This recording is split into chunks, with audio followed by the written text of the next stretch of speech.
Welcome to the Live Explore podcast. If you like what you hear, please hit like and subscribe.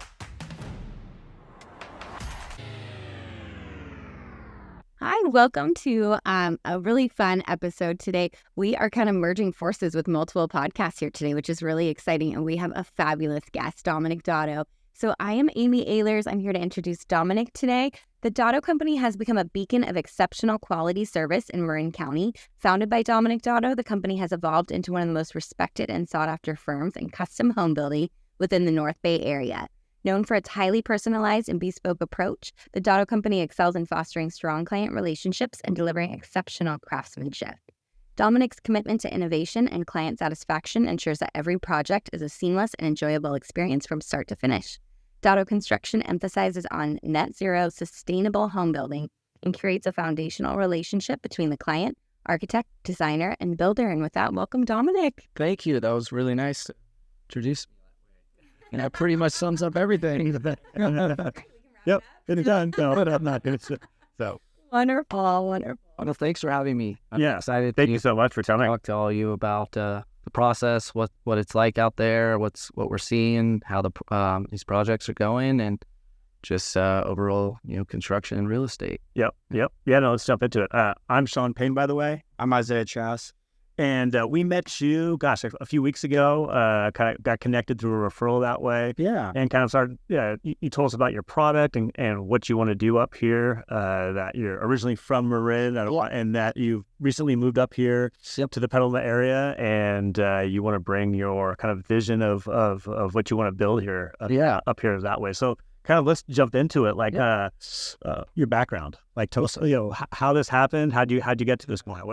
Who are you? What is Well, as a child, I've always wanted to build custom homes. It's just kind of been in me. And I found as I grew up and worked for different firms and worked in the field and really saw how things went and what the expectation was in construction, it was that typical, these are how projects go. They're always over budget. They always go longer than they say. The relationship at the end is they want to kill each other almost. So I just saw that old school mentality of how construction would go and how there was a lack of, technology approach, just efficiencies, quality control, relationships. Like that was the biggest thing for me. It was like, why can't you have a good relationship? But what really sets it apart? Why is this happening? It comes down to communication and the process and the service, right? Sure. And as so I kind of divulged into that, but where I led was that was my initiative was, okay, I love construction. I want to build custom homes and I want to build the best homes out there, but also how can I provide a better service? And so I, was in construction, and then I worked for a few firms, and then after that, I decided to take off and start my own company, which was, I had a house here in Petaluma that I bought like a year before I quit my job, and went out on my own, and that was like a lot of risk, scariest thing I've ever had. Yeah, one of the, every day, just that feeling of not having, when you go, you have that sense of like I have a place to go. But we know, sure, we know. Yeah. If no one calls you tomorrow, the mortgage is still due the next month. Yeah. So it was like, a couple $1,000 in the bank account. And I'm honest with people because the reality is it's like, it is hard. It's not easy and it's scary. And, you don't have health insurance. You kind of go out on this whole, process and you all you have is what you believe in and what you want to achieve, and so you have to stick with that. And as that went, we got more projects, and we kept growing. And I remember one day, it was like a year and a half into doing this on my own, I finally felt like that sense of security. Like there was actually, like we had an office that was probably half of this space, and there's 3 people with we had soundboards to block each other off so we could be on the phone and talk. And that's like how it all developed. And it was like, a small little office that was like a couple $100 a month to now we have 15, 16 employees, and it's really blown up. So it's just having that vision and that fire and mindset, because it is hard. It's probably one of the hardest things I feel like so far I've experienced and gone through. But if I could do it again, I always would continue to do it because it's what I love. Right. And once you find something you love, it's like completely worth it. So that's how that all started. But yeah, as we grew, we really stuck with I stuck with my core of like quality, service, and product. And the biggest thing too is like you go to a Four Seasons or a resort, right? It's always the same. Like Right. you're paying a lot, but you're getting a specific service, and it's always the same. Right. So I'm like, why is it one contractor's like this, another contractor's like that, and it's all over the board, right? And so I'm like, how do I make an internal process and company feel like a white glove service where the client actually feels like they're getting that service?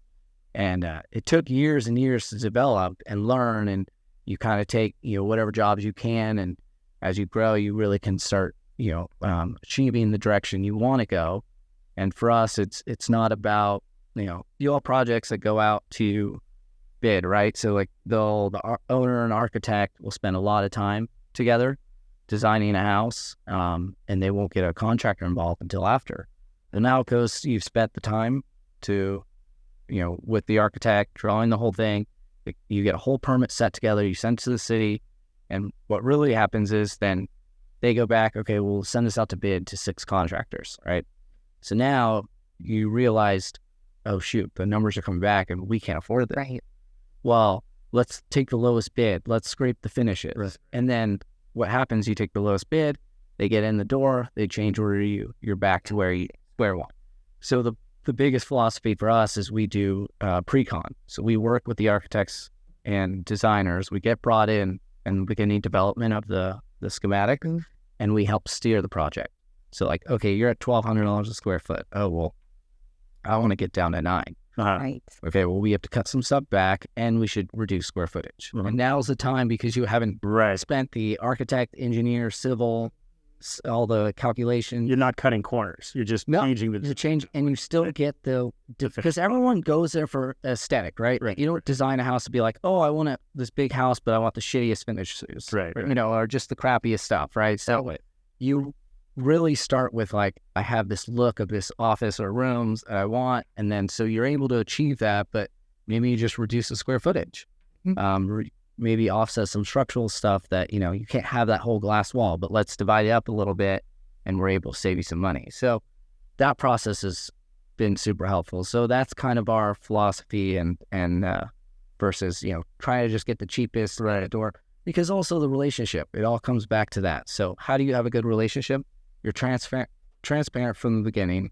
You talk to them about like, hey, this is over your budget. Right. I don't want you to say it's this, and then you get a change order down the road. Let's figure out to make it work for your budget. Right.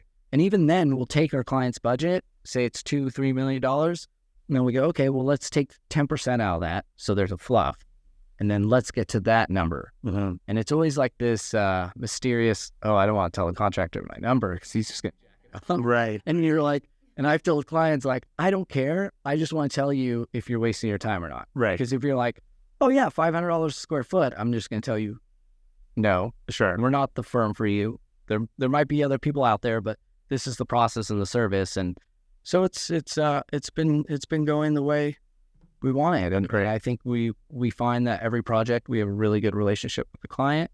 There's that transparency, that trust, the process, and we find the outcomes are better when it's presented that way in the beginning. Right. At what point did you walk in? You mentioned you're starting a small office. You have the 16 employees. At what point did you walk in? You're like, wow, this really came together. Yeah, that's a good question.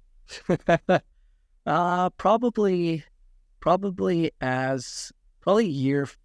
we're on year 6 now since I've started. So I would say year 4, year 5, like really like within the last year or 2, it really is like honed into the type of projects we want, the quality, the clientele, as well as the team. It's the hardest finding a team of really good employees especially when you're a small firm, everybody wants to go to a name that they know. They know, like, well, yeah, I'm going to get a job there. I've been around forever. Versus, me, we're small, and well, I don't want to take the risk. And so it took a while. You come up, you get health insurance, you get all the competitive stuff. Then you got to fork up the dollars to afford some of these people, because you're only as good as the people you put on the project, right? We could have a philosophy of how we want it done, but if we don't have solid people out there, then it's a waste of time. So that was the biggest challenge, was getting to that point where I was recognizable enough to people who would leave our competitors and come to us because they felt that that was a secure, position. Sure. Yeah, so that was our big turning point. And then just getting back to what you previously said, it sounded like you've improved the experience of your client by early communication and setting early expectations that way, and not coming into the project, like again, if you set the expectations up front, then everyone knows what's going on. It's important for you to be there at the beginning rather than kind of like picking up the pieces like 70% of the project or something like that. Yeah, that's critical, just because if you help develop the project in a pre-con, and what we'll do is we'll get the client into a pre-construction agreement. Right. And what it does is it puts a little skin in the game for both of us, right? So they have a not to exceed, say, $5,000 I'm going to spend on your time, and we'll track the time we spend in revising, looking at different pricing, going, answering a million questions, going through that whole process, right? And then at the end of it, they want to send it out to bid and not work with us. That's okay. Then, I got paid for my time. Sure. They got a service. Right. If they do go with us, then we just credit that into the project. Right. We'll get, because then it's kind of, you try to be like, okay, well, if we're getting the project with you, I'm not going to nickel and dime you. But I've had times where I've helped a bunch and then just, okay, got everything I needed. Okay, bye. So No. you try to value for our information is worth something. So Sure. we try to charge for that. But it's a win-win, I feel. That's, at the end of the day, I've learned, is just trying to create win-wins for everybody. Right. And we both get something out of it, and it helps the project, and versus just getting a set of plans that aren't designed and aren't drawn out. And at the end, there's two ways. There's contractors who just get the set of plans, right? There's a permit set. Right. The set isn't 100% detailed. It's usually like 60 to 80%. There's still a lot of stuff. Our experience as builders, we know how things go together. We know, this isn't in the plans, but this is what they want. So from A to Z how to get there. But there's other contractors who go, okay, well, it's not in the plans. I'm only bidding what's in the plans. So I'm apples to apples with every other contractor bidding. Right. And that's fair. But then now you're misleading the project and the client, which will ultimately result in a bad relationship. Sure. Right. So for us, it's like, I don't really care for a hire. We know how to build this. We know what needs to be involved. We're not going to, we're going to use the plans as the end result, but we also want to provide everything. It's that way. Yeah, ours is higher, but it has all this stuff. Right. And if they don't want to go with us, that's fine. But at least you're transparent from the front go, versus they feel like, oh, well, now you got me in contract and here comes all the change orders. And that's where you lose that faith and that. Yeah, exactly. The reason why I want to come back around is that's even so often we see projects that, someone goes out to an architect, designs a project, and then they bid it out. Yeah. And they're like, our numbers aren't even close. We can't make it happen. So it's just this, even you don't even cut corners because there's not enough corners to cut to make it work sometimes. So this is a situation where you come in and someone has more real expectations. Maybe you can't have the 6,000 square foot home. Maybe you have the 3,500 square foot home or something like that. You can make it work that way, Yeah. So that makes a lot of sense. It's really cool you have everyone in the house, because it's not super common for a builder to have everyone from, they have the people, right? But they outsource a little bit more. It sounds like you have a lot of those people on your roster already. Do it all in house instead of calling in this person and bringing that person. Not having that team all built. Yeah, it allows us for that quality control, and especially running the project, they have to run through us. There's certain protocol and service that we provide. With what you're saying is each project, a client has a portal that they log into on our program. They can see daily logs that are updated every day at 2:00. So they have photos and description. And so they always know what's going on. They have their budget there, their change orders, all of their invoice, everything that's been paid. They have plans. They have action items that we assign to them. So our job too as the contractor is some owners will say, oh, well, we'll supply the appliances or this or that. And we let that happen sometimes and we're okay with it. But our job also is to make sure they do it. So it's not like, oh, well, you're in charge of that, so sorry you didn't get it in time. It's Right. Like, no. You're in charge of that. But at our OAC meetings, it's like, hey, needs to be ordered and delivered by this date or we're going to be delayed. And so helping them. You still got to control it. Yes. So if you're just like, it'll never come together. Right. So somebody has to be in complete control. Sure. Mm-hmm. Yeah.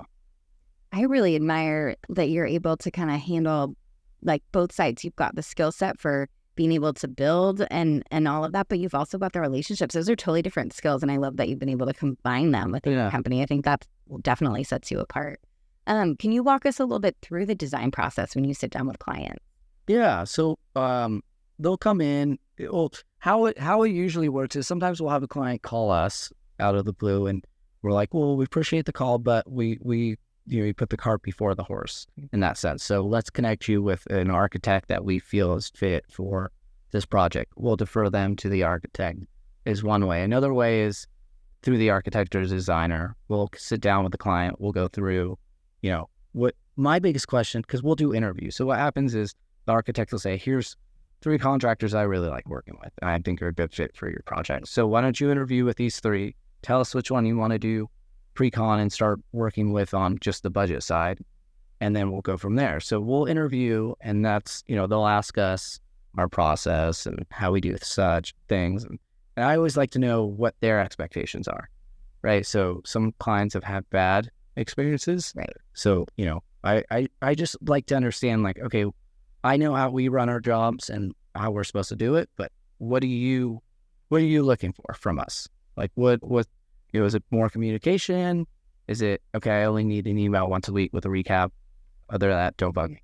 Because some of our clients don't have a lot of time. Yeah. And so with these meetings and these such, like, to be organized as efficient as possible and maintain, like, just being organized, maintaining the information that you need answers to move through is huge for them, because it's like, they're CEOs or they may be running big corporations and they have a slotted amount of time for their house, which is, you would think you'd have a lot more time for your home, but the reality is a lot of these people don't. Sometimes we have to deal with their homeowner reps for them because they don't have the time.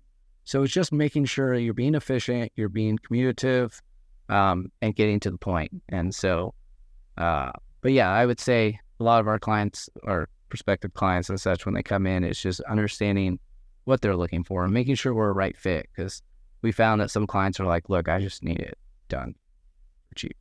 It's like, all right, well, I appreciate the transparency. Right. That's fine. And there's no hard feelings. Just like, if you want the quality, it's, same thing. Yep. Very cool. Yeah. What are some of the trends and innovations you're seeing within like the luxury home market that way that people want? It's a good question. It's kind of the trends, I would say. Well, we're seeing a lot of indoor-outdoor living, right? Like, I know that's been a big thing for a while. Yeah.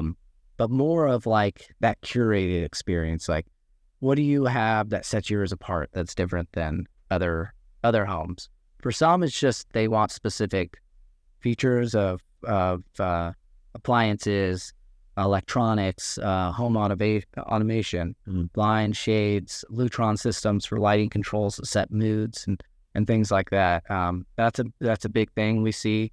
But others just want like the outdoor experience. So like inviting the outdoor inside in that sense of, which is, we've seen a lot, the multi-sliders that are, from wall to wall that go in pockets, just like bocce ball courts outside, pools.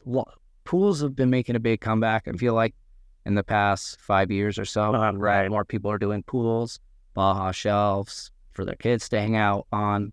Just, yeah, I would say outdoor features, fireplaces, tables to sit around, gardens are big. Just having designated landscape, but I would say landscape is a big part of the indoor-outdoor living, and just like immersing themselves with that. So we're seeing a lot of that, but trend-wise, it's kind of funny. It's like, other than, the few odds and ends, it's historically just the same stuff, just better. So like the Lutron system, gone better to the point where you can control the scenes to a T. And so like having that feature in your home is like a must-have for some of these clients. Having the recessed shades that sit flush into the ceiling is like, those are they're evolving more. Right. I would say other, because tiles and slabs and stuff, it comes and goes. Everything's like, what are we trending this year? What's trending next year? But then you have your classics, right? So you'll see some people will follow the trends, and other architects and designers will follow like what is traditional, what is going to stay 10, 15 years from now and still look nice. And that's, your typical marbles, your polished chrome hardware, things like that, where you're finding it's just continuous over the years, and it looks nice. Did you have like one style that you preferred to build that way, that like at the end product you're like, wow, that looks really cool, or like, yeah, the more modern or the timeless? Personally, I like the more timeless. I feel like sometimes the modern can get too boxy, and there's not like, you'll see some of the stuff down in LA, and they're just, I always say, just boxes, very light, openings and a lot of glass. And that's its own uniqueness to it. There are some, I think, modern stuff that does look really nice. But I enjoy the craftsmanship. I enjoy like seeing actual timber beams, seeing, eaves that aren't just flat with metal on it, something with decorative dovetails that come out, and copper gutters and Spanish tile, and just like actual handcrafted craftsmanship, right? Marble, like real products that are really unique and cool, and take more. I don't know. It's more of a specialty, I find. I would say I would go more craftsman. Going back to styles, I'd imagine a lot of your clientele is very big in entertaining. Yeah. So I would think that most of their design elements are around how they can entertain guests and have a good experience, whether that be outdoor kitchens or the gardens you mentioned, landscape, just trying to get people to enjoy their living space a little bit more. Yeah. Right? Yeah, I would say living spaces are huge. We're finding that the trend is really, you have your dining. Before, it used to be room by room by room, right? There was walls everywhere. There was drawers. Right. It was like, how do we confine every space of this house? And now it's, okay, how do we make every space feel like one? Connect everything so that there's that open flow throughout. So we're seeing that the kitchens, the dining room, TV area, they're all within the realm of each other. Sometimes they're all in a line with each other. They're just broken out by furniture pieces. And we're finding that kind of dictates the room, is like how the furniture is laid out and how it's presented. But that allows everyone, like we're finding that the families can all enjoy and be around, but they all do still like a cozy room. Right. So there's always like that off room that we're still finding for like the families, just to, watch a movie and such. Have you seen like a little reversal since COVID? Because I think we saw that here, where like everyone, just the big open, how you said it was just divided up by furniture. Yeah. And then all of a sudden people were like, gosh, I'd really like a little bit more private space, because I think they're more confined to their homes now. And then we saw like a little bit of reversal in trends. We're like, I'll take that little private room over there. It sounds like maybe you've experienced that a little bit in some. A little bit. I could see what you're saying there. I think there's a mix of that still. Okay. Definitely office space is huge. So right. I need to have my office. Usually, the owners, either the parents will have both of their offices. The kids will have a playroom. Like there's designated rooms still, right. Which are big. But I think it's not as big as it used to be. Like everything was open. Continuous, but it's still we're still seeing like the design of stuff is right now trending, which is like that Napa farmhouse feel, right? So like all that's very open, but there are library rooms, there are offices, there's wine rooms that are big. We're seeing kind of like lounges, right? So like speakeasies, things like that. People are starting to incorporate those into their homes. Of like, okay, could I have a game room here? Like, all right, let's make it feel unique. Yep. Right. It kind of sets it apart. So we're seeing a lot of that too. Interesting. Yeah. Cool. Yeah, that's been fun. Yeah. How do sustainability and energy efficiency kind of factor into your builds? Yeah. It starts with the efficiency of the home, right? So like the performance of it, the insulation value, Right. the window value, the heating and cooling system. How is that working in line with the insulation value? So all those kind of come together, but the biggest thing is providing additional insulation. So you insulate the interior cavity of the wall, and then we always like to have exterior insulation. So we'll have another realm of exterior on the outside sheeting of the house, and then from there you have a space which is called an air cavity between the siding, where you could be doing stucco, whatever application, or stonemason, whatever application. We have an air barrier, like a vapor section for moisture, airflow. It kind of breaks that thermal connection point. So whenever you can break that heat or that cooling doesn't transfer into the interior. So that's a big efficiency item, as well as just mold, mildew, anything that gets behind that rain screen basically allows it to come out, weep through the bottom, and separate those. We'll also do spray foam for the roofs, fill the cavities completely. We'll do insulation, a better insulation, which is a rock wool, which is more sustainable than your bats. So we'll do those typically. And just really, we'll do another layer of basically what we do, a better way to explain it. I was going to tell you what it's called, but it's better to explain it. We'll do a blower door test, right? Oh, yeah. So we'll get the sheeting on, we'll get everything, the plywood's on, we'll get it to the point where it doesn't have siding, it doesn't have insulation. We'll pressurize the entire house to find out where we have air leaks. Then we'll see, okay, here's our main areas that we need to address. We'll caulk them, we'll fill them, and then we'll go again and do another test. And then we'll get down to a certain parts per minute airflow movement. And then once we're there, that's when we start insulating, closing up. And then it only gets better from that. So that air, allowing air to be trapped in the home is going to produce a better conditioning throughout the day. So if it's really just air loss and thermal break is huge in a home. So especially when you have windows, so we'll back caulk all the windows, we'll put backer rods in there, and then we'll caulk it again.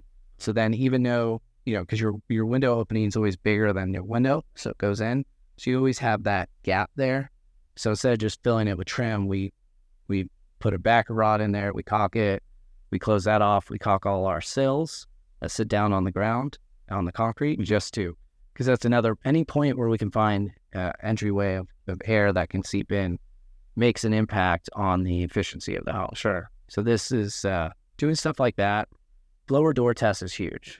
Once you really realize like where your weak points are, where you're losing air and where that thermal expansion is happening, that will dramatically change things. I've heard of those tests. I've actually never heard of a contractor like talking about it. Oh, really? But yeah. So and that's not like a required procedure, is it? Yeah, so that's something that's only people that, It's just, it's our process, just because I feel like if you're paying, my thing is like, I want you to get what you're paying for. Right. So if we're saying we're net zero, we're efficient, we do all these sustainable products and things, and we need to do them. Right. And it's our job to make sure that home is airtight as best we can. And then, how do you modify where it's coming out? Do you have a thermal exterior? We hire a third party company, so it's not biased, right? Because if we're walking around, it's like, John said it was leaking there, but so they go through, they'll pressurize, like they'll put this zipper on the front door or wherever that point is where they can enter. And then they'll have this machine pressurize and push all this air. They'll walk the house and circle points of pressure, like where they can actually, they have a a gun reader that actually can tell them the what's called a thermal difference between the materials.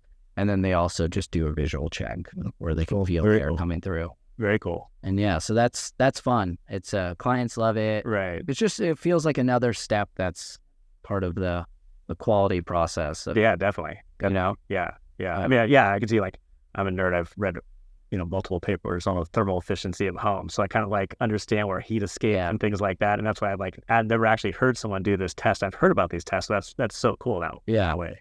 And then we like to use heat recovery ventilation systems. So what'll happen is you'll take the temperature, we'll recycle the air. Mm-hmm. One of them is, the main reason is Sonoma County, this area, we encounter a lot of during the summer fires. Right. So how do we keep the air within the home that's already conditioned, already purified, and reuse it for conditioning the house? Sure. So it basically takes that and reuses it, refilters it, kind of like in your car. The button. Yeah. It's like, okay, just retain the air in here and filter it. Don't bring any external. Sure. So when you have external, you have to then take that, purify it, condition it, right, and then produce it into the house.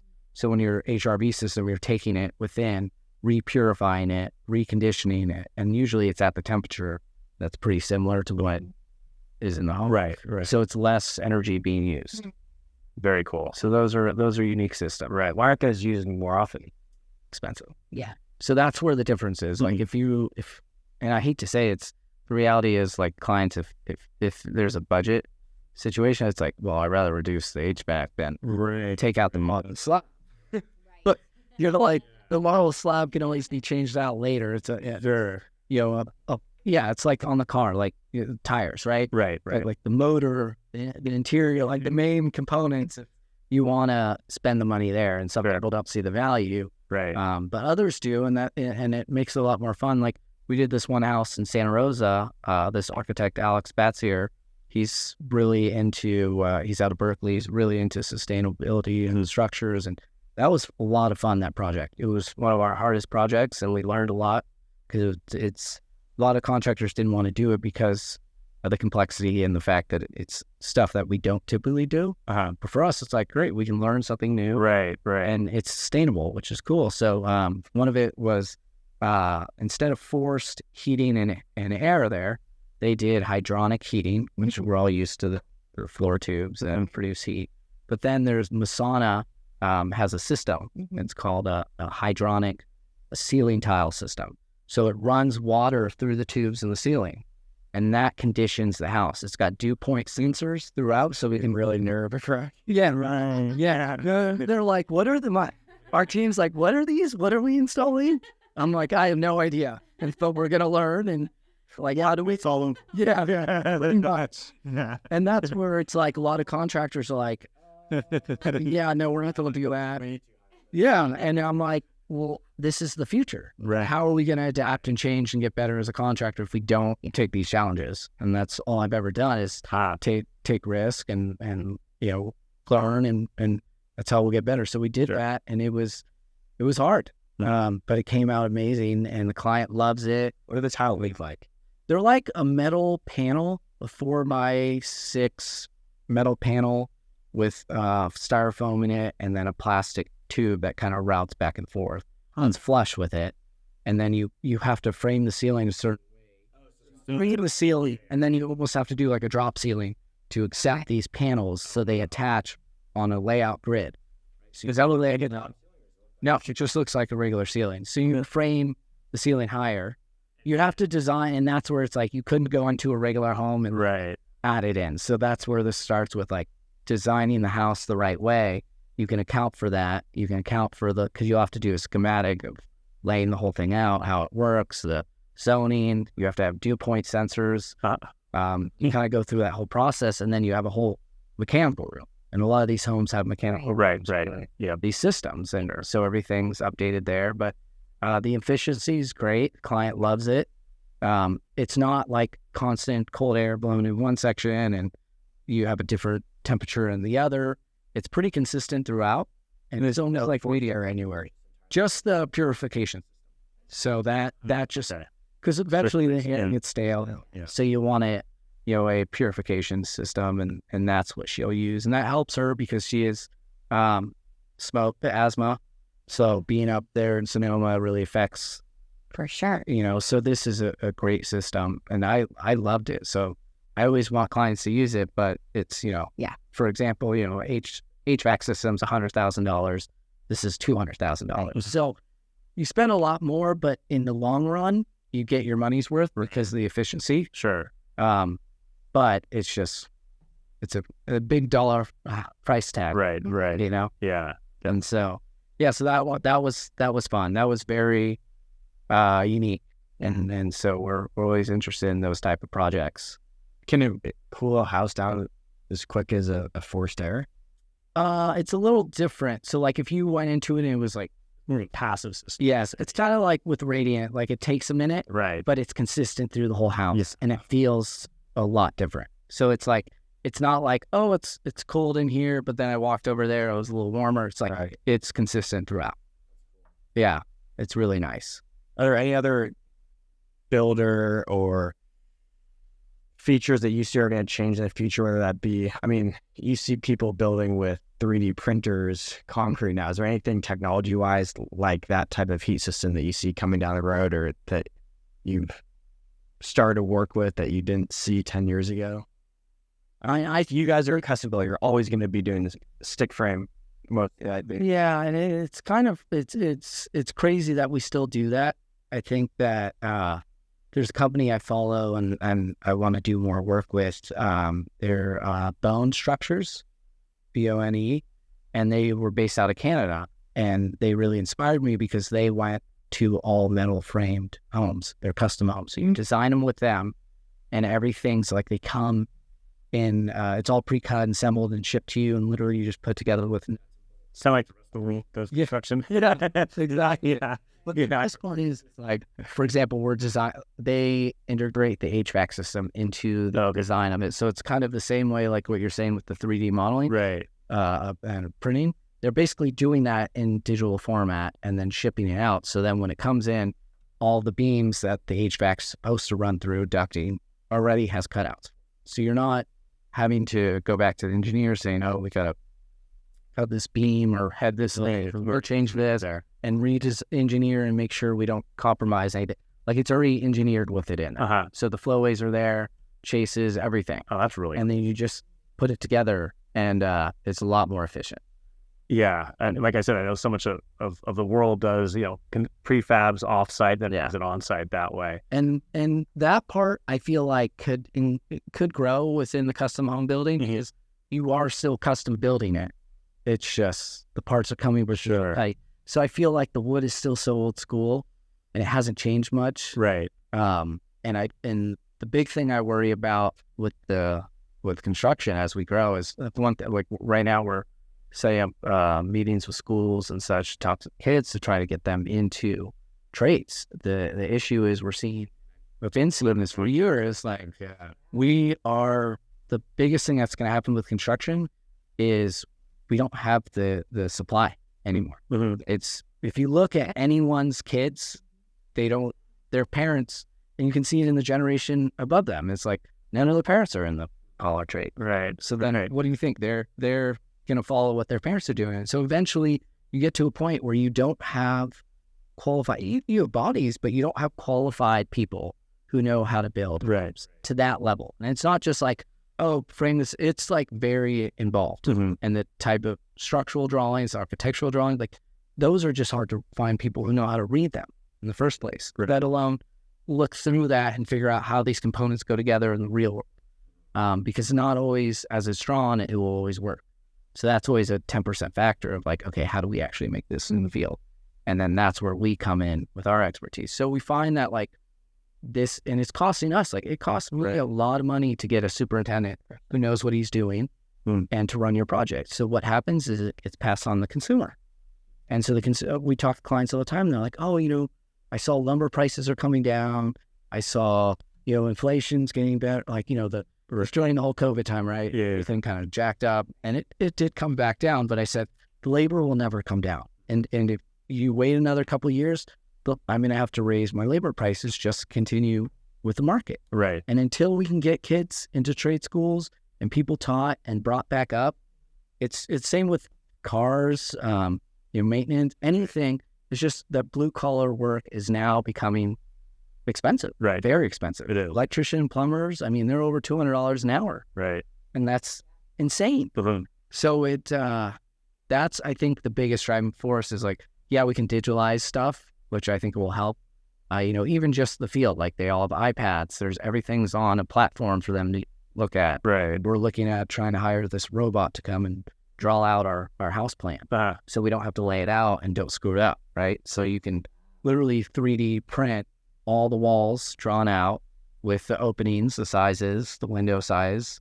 And so that way you just look at the ground and frame versus having to look at the plans, double check things. And there's things like that are definitely going to make building more efficient. Right. I just think like what the superintendents and like the people who do the custom craftsmanship work is hard to find. And that's what we're always going to need. Sure. And so, like you're saying, it's like as the future develops, we need to either figure out to get people back in school or figure out programs to do craftsman type work. Right.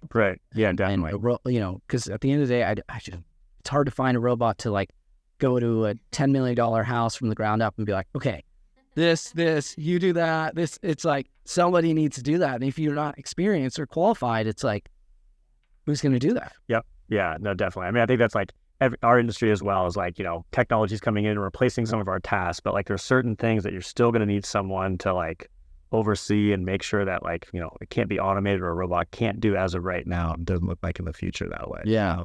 Yeah. Yeah, totally. So kind of like on that note, any advice for aspiring home builders that way or someone young that's listening to this conversation about wanting to get into construction, any advice that way of? Yeah. I would say the best way to do anything is just hands-on. You have to get in the field. You have to learn by doing it. Like, for me, I didn't do school. I went to high school. I went to college. I didn't like it, and I dropped out. And so for me, I just wanted to actually do the work, hands-on, get the experience. And so I had no college degree. I just, went out on my own and worked. So I would say the hardest part is just getting involved, getting your hands into what you want to do, learning that way, and actually, putting the effort in. It's not easy. Like you can't, like, it's funny. I was talking to these kids one day at school and we were talking to them and they're like, oh, that must be cool. They said, look, if you like, you see nowadays everyone sees real estate, right? They see the nice cars, they see this, oh, well, I want to be, because we were asking these kids, what do you want to be? And I want to be in real estate. I want to do that. And because they see, this is what they see, right? They look at whatever's flashy, right? And the TV shows. And I said, that's good, but that's 10% of it. If you're okay with that 10% and 90% of working as hard as you can, not having this much freedom, giving up stuff to have that 10% of what you see on TV and stuff, then go for it. But if you want 90% of that and 10% of the other, then you're never going to make it.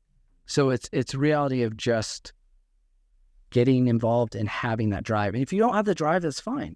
You just can't do it, right? So you really gotta, books are great, school's good. I'm not saying that no one should go to college. Right. I say if you want to learn, the best way is to go into the field. Sure. That's going to teach you the most. Do you have internship opportunities for any? Yeah. Okay. Yeah, we do. Great. Yeah, we've been, we have interned for social media, for project management, for, or just even if you want to get out and learn in the field, like we have, internship in the crew side, helping on the jobs and picking out materials, things like that to just learn. And the more you're around, the more you learn. Yeah. Like I still learn all the time, every day. I'd say I learn something new, and things are always adapting and changing. Yeah. So you have to learn how things have been done for 100 years and then how things are changing every week.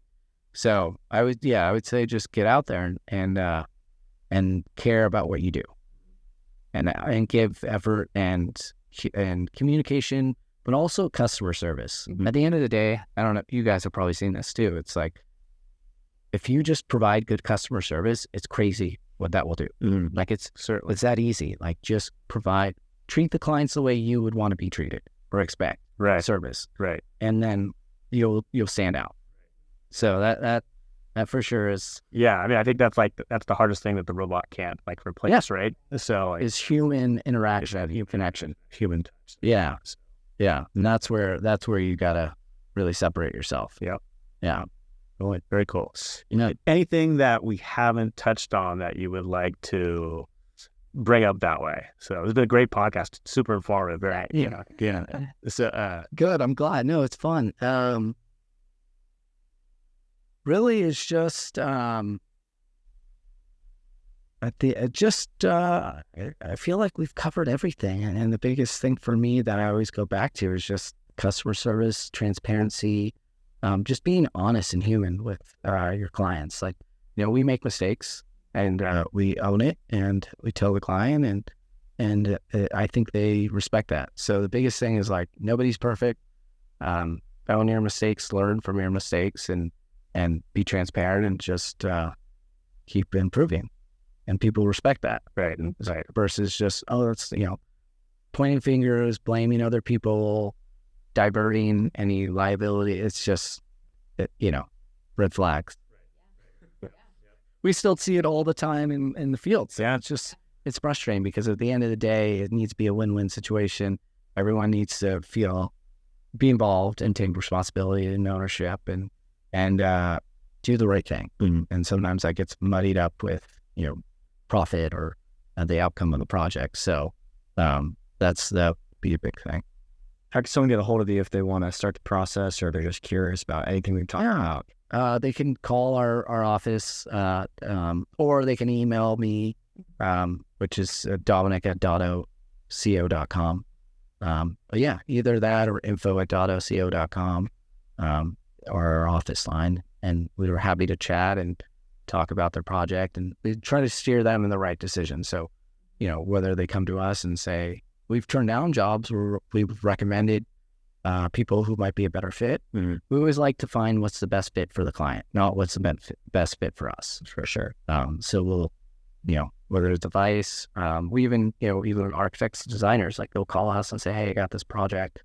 There's this detail, this is what I'm being told. And we try to just be a resource and for everyone. So yeah, very cool. Yeah, thank you. This is fun. Yeah. Maybe you have some cool projects coming up and come to have you back on or something in the future. Just update that one. Yeah, we have a lot going on, some development coming up and cool stuff. So yeah, we're excited. We're always got new fun things going on. So cool. Yeah, I appreciate it. Well, thank you very much for joining us today. Yeah, thank you. Welcome to the Live Explore podcast. If you like what you hear, please hit like and subscribe.